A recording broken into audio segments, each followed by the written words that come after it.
सब सुन रहल छी आरके रिकॉर्डिंग स्टूडियो की प्रस्तुति। गजब छो तोर जवानी लचकै छुगे कमरिया, गजब छो तोर जवानी लचकै छुगे कमरिया। रमेश ने तोरा छोड़तो,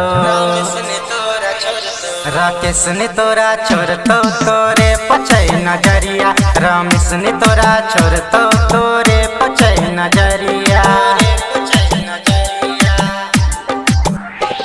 गजब के तोर जवानी लचकै छुगे कमरिया, गजब के तोर जवानी लचकै छुगे कमरिया। मनीष ने तोरा छोड़तो, राकेश ने तोरा छोड़तो, तोरे पछै नजरिया। रमेश ने तोरा छोड़तो, तोरे पछै नजरिया। राकेश ने तोरा छोड़तो, रमेश ने तोरा छोड़तो, तोरे पछै नजरिया। राकेश ने तोरा छोड़तो, तोरे पछै नजरिया।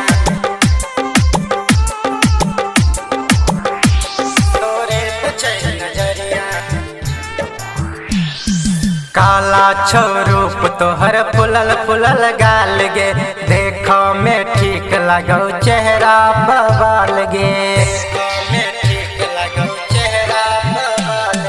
काला छो रूप तोहर फुलल फुलल गाल गे, देखो में ठीक लगो चेहरा बवाल गे। कसमस जवानी पागल करे छै सब छौरा के तोरे पर नजर गे। गजब के तोर जवानी लचकै छुगे कमरिया, गजब के तोर जवानी लचकै छुगे कमरिया। रमेश ने तोरा छोड़तो, मनीष ने तोरा छोड़तो, तोरे पछै नजरिया। मनोज ने तोरा छोड़तो, तोरे पछै नजरिया। म्यूजिक डायरेक्टर डीजे राकेश राज प्रेमनगर मोहतरी नेपाल। ने तोरा छोड़तो, रमेश ने तोरा छोड़तो, तोरे पछै नजरिया। राकेश ने तोरा छोड़तो, तोरे पछै नजरिया।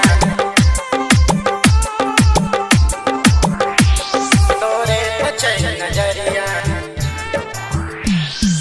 लिखै छौ गाना डबलू दीवाना, गबै छौ गाना मुकेश अनजाना।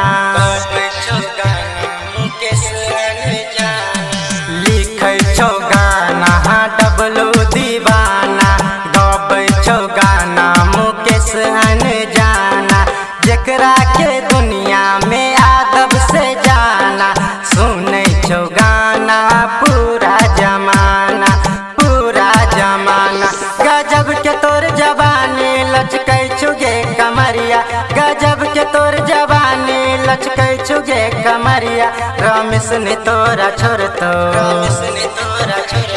मनीष ने तोरा छोड़तो, तोरे पछै नजरिया। राकेश ने तोरा छोड़तो, तोरे